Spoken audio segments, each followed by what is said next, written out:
लोग कहते हैं राधे राधे बोलने के लिए स्त्रियों को हाथ नहीं उठाना चाहिए, बिल्कुल गलत। मैया द्रौपदी इसका प्रमाण है, मैं नहीं कह रही, मैया द्रौपदी इसका प्रमाण है। तो एक बार दोनों हाथ उठाकर कहिए राधे राधे, जोर से बोलेंगे और भाव से कहेंगे बोली राधा रानी की। बड़ी भगवान को केवल और केवल प्रेम प्रिय है, भाव प्रिय है। जितने भाव से आप भजेंगे भगवान उतना ही आपके निकट आएंगे।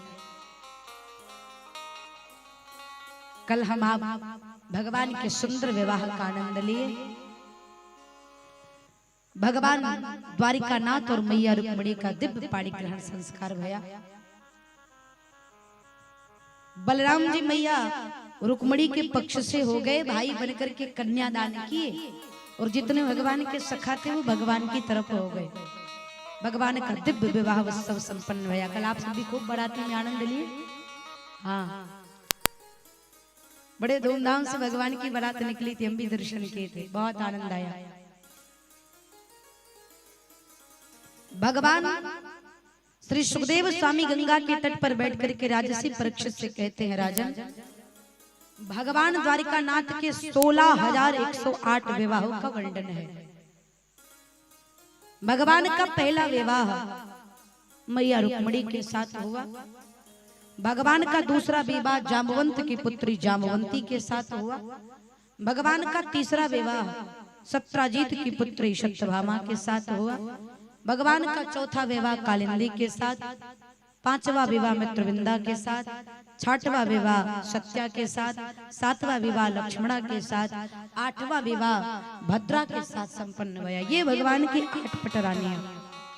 16,100 राजा की कन्याओं को भौमासुर बंदी बनाकर रखा रहता। भगवान जाकर के भौमासुर का उद्धार करते हैं और एक ही समय में 16,100 कन्याओं के साथ भगवान विवाह करते हैं। अस्तु 16,108 भगवान के विवाह का वर्णन है। पहले जानिए कि 16,108 है कौन। वेद के 3 कांड हैं, ज्ञान कांड, कर्म कांड, उपासना कांड। ये वेद के 3 कांड हैं। ज्ञान कांड के 4,000 मंत्र हैं। कर्म कांड में 80,000 मंत्र हैं और उपासना कांड में 16,000 मंत्र हैं। जो उपासना कांड के 16,000 मंत्र हैं वो भगवान की धर्म पत्नियां, 100 प्रकार के उपनिषद, 8 प्रकार की प्राकृतिक, 16,108 ये भगवान की धर्म पत्नियां।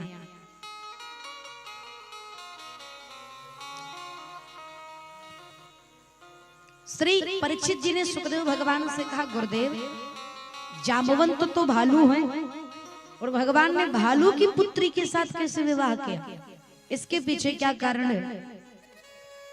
तो एक सत्राजीत नाम का राजा था जिसके पास समयंतक मणि थी। सत्राजीत का छोटा भाई प्रसेनजीत मणि को लेकर एक दिन जंगल में निकला, शेर के हाथों से मारा गया तो सत्राजीत ने भगवान के ऊपर चोरी का इल्जाम लगा दिया। ये जो द्वारिका का राजा है कृष्ण, इसी ने हमारी समयंतक मणि को चुराया। भगवान गर्गाचार्य जी के पास गए, गुरुदेव हमारे मस्तक पर तो कलंक लग गया चोरी का। गर्गाचार्य जी कहते हैं ये तो आपको ही मिटाना पड़ेगा, किसी और की बस की बात नहीं। भगवान निकल पड़े मणि को ढूंढने। ढूंढते ढूंढते गए तो प्रसेनजीत का शव मिला। आगे गए तो भालू के पैरों के चिन्ह मिले। जाकर देखा तो जाम्बवंती जी मणि के साथ खेल रही थी। भगवान ने जैसे मणि को हाथ में लिया, जाम्बवंती रुदन करने लगी, रोने लगी। सो जाम्बवंत आए और भगवान कृष्ण को पहचान नहीं पाए। भगवान कृष्ण और जाम्बवंत का घोर युद्ध हुआ। एक दिन भगवान श्री श्याम सुंदर युद्ध करते करते जाम्बवंत के वक्ष स्थल पर अपना जैसे मुष्टिका का प्रहार किया। भगवान का एक मुक्का जाम्बवंत के वक्ष स्थल पर पड़ा। तब जाम्बवंत पहचाना ये हाथ तो राम जी का है। इतना पावर किसी और के हाथ में नहीं हो सकता। भक्त और भगवान का युद्ध कैसे हुआ? जाम्बवंत तुरंत चरणों में गिर गए, नाथ हम आपको पहचान नहीं पाए। भगवान ने कहा त्रेता का जो उधार था द्वापर में पूरा कर रहा हूं। क्या? जिस समय राम और रावण में युद्ध हो रहा था, जामुन तो बड़े बलशाली थे, बड़े बुद्धिमान भी थे, विवेकी भी थे, अनुभव भी था। तो उनके मन में भाव जगा कि अगर एक एक हाथ राम जी से हो जाए तो बड़ा आनंद आ जाए। राम जी ने मन ही मन में कहा देखो इस बार तो हम मर्यादा में बंधे हैं, हम आपके साथ, आप हमारी सहायता करें, हम आपसे युद्ध कैसे कर सकते हैं, लेकिन द्वापर में आपकी इच्छा पूरी करूंगा। और आज भगवान कृष्ण जामवंत की इच्छा को पूर्ण किए। जामवंत तो पहचाने, भगवान के चरणों में प्रणाम किया, प्रभु हमें क्षमा कर दीजिए। भगवान ने कहा आपके भाव को मैंने पूर्ण किया, मैंने आपको क्षमा किया। भगवान कहते हैं मैंने आपको क्षमा किया। जामवंत ने कहा एक ही शर्त पर मानूंगा। क्या? अगर आप मेरी पुत्री के साथ विवाह करेंगे तो। जामवंती का हाथ जामवंत ने भगवान कृष्ण के हाथ में दे दिया। अब जामवंती का विकराल स्वरूप, बालू के जैसा मुख है, शरीर में रोम रोम भरे पड़े हैं। भगवान ने कहा विवाह तो कर लिया, लेकिन कौन से ब्यूटी पार्लर में इनका फेशियल करवाऊं?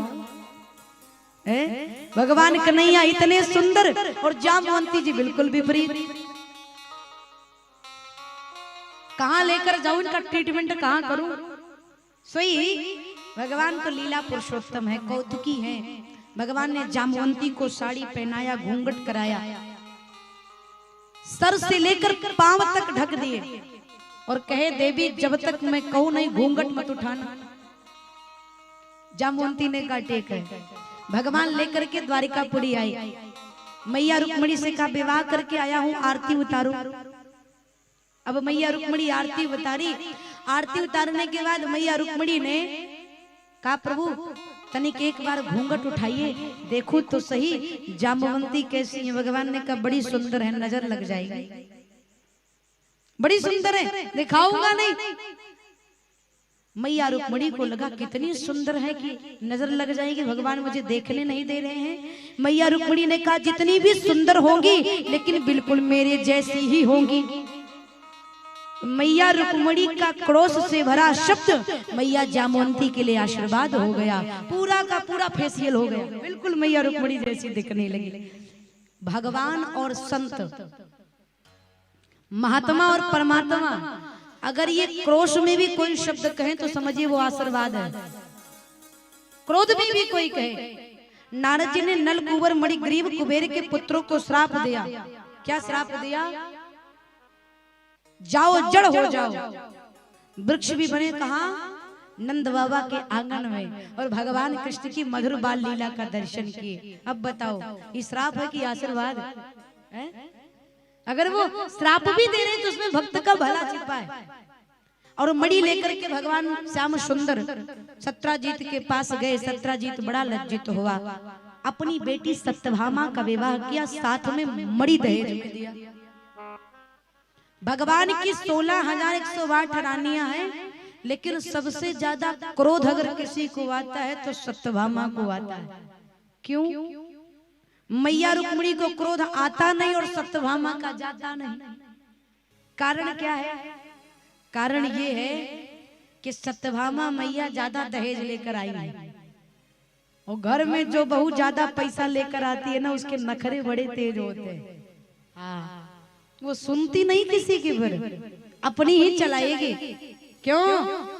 इतना लेकर के आए हैं, बतिया बतिया पर टोकती भी रहती है।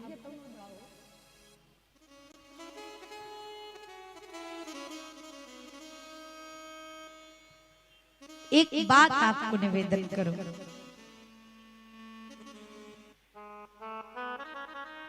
छोटी सी बात। जिस समय महाराज जनक मैया सीता की विदाई करने लगे, उस समय महाराज जनक की पत्नी मैया सुनैना, जितनी माताएं बैठी हैं, निश्चित ही यहाँ पर जितने लोग बैठे सबकी बेटी होगी, बहू होगी, बच्चे होंगे। बेटे को, बच्चों को सारी फैसिलिटी दीजिए, उसमें कोई अभाव मत करिए, खूब संपत्ति दीजिए, लेकिन माँ बाप संपत्ति के साथ साथ अपने बच्चों को श्रेष्ठ संस्कार दीजिए। जब तक आप अपने बच्चे को श्रेष्ठ संस्कार नहीं देंगे, आपके घर का विकास होने वाला नहीं है।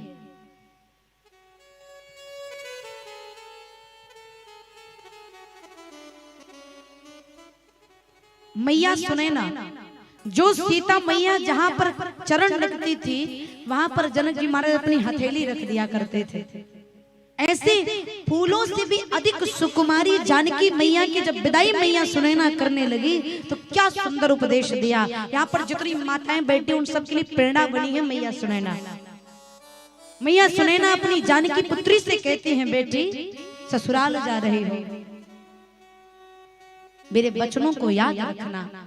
आज के बाद केवल तुम्हारे, अब तक तुमने निमिकुल की परंपरा का निर्वाह किया, आज के बाद तुम्हारे ऊपर निमिकुल के साथ साथ रघुकुल का भी दायित्व आ गया है। और रघुकुल में मर्यादा पूजी जाती है, उसकी लाज रखना। मैया सुनैना कहती है, बेटी सास ससुर गुरु सेवा करहु, पति रुख लखिया यसुअन सरहु। बेटी सास ससुर की सेवा करना, अपने से बड़ों की सुनना, सबकी सुनना, लेकिन किसी से कुछ मत कहना। अगर कोई पूछे कि आपके ससुराल में रहन सहन कैसा है, जितनी बहुएं बैठी हैं, आप ससुराल में हैं, दो शब्द है, रहना और सहना। तो रहना तनिक कम आएगा चलेगा, लेकिन सहना अधिक आना चाहिए। जब तक सहना नहीं आएगा, घर में रहना नहीं आएगा। इसलिए सहन शक्ति होनी ही चाहिए। एक अरबपति पिता की इकलौती बेटी थी। होने वाले ससुर ने कहा, आपकी बेटी का रहना सहना कैसा है? उसने कहा, महाराज रहना तो ठीक है, लेकिन सहना बिल्कुल नहीं आता है, तनी ध्यान रखिएगा, सहना नहीं आता। अपनी बच्चियों को, अपनी बेटियों को सुंदर संस्कार दीजिए, संस्कार देख करके विदा करिए। छोटी सी घटना याद आई। यहां पर माता पिता बैठे हैं, कोई पाकर दुखी है, कोई बिना पाए दुखी है। भगवान की कृपा हो तो सुंदर सुपुत्र मिले, बेटा, लड़का, पुत्र, तीन चीज है भैया, बहुत ध्यान से समझिएगा, व्यवहारिक जीवन की कथा। बेटा, लड़का, पुत्र। लड़का क्या है, बेटा क्या है, पुत्र क्या है? लड़का कौन? जो पिताजी से लड़ करके अपनी संपत्ति ले ले, वो लड़का है। हाई कोर्ट, सुप्रीम कोर्ट जाना पड़े, जाऊंगा, लेकिन लूंगा जरूर। बेटा कौन? जो अपने पिता से बंटवारे में जो पा जाए, चुपचाप लेकर किनारे हो जाए। लड़का जो लड़ करके संपत्ति ले ले, बेटा वो जो बंटवारे में पा जाए, लेकिन पुत्र वो है मेरे प्यारे, जो संपत्ति को किनारे करके माँ बाप के चरणों की सेवा ग्रहण करे, वो पुत्र है। भगवान से प्रार्थना करिए, मुझे बेटा नहीं चाहिए, मुझे लड़का नहीं चाहिए, देना है आपको तो पुत्र दीजिए, तो मत दीजिए। नहीं मिलेगा, 2-4 साल रोएंगे, चुप हो जाएंगे। लेकिन अगर लड़का मिल गया तो दिन रात खून के आंसू रुलाएगा।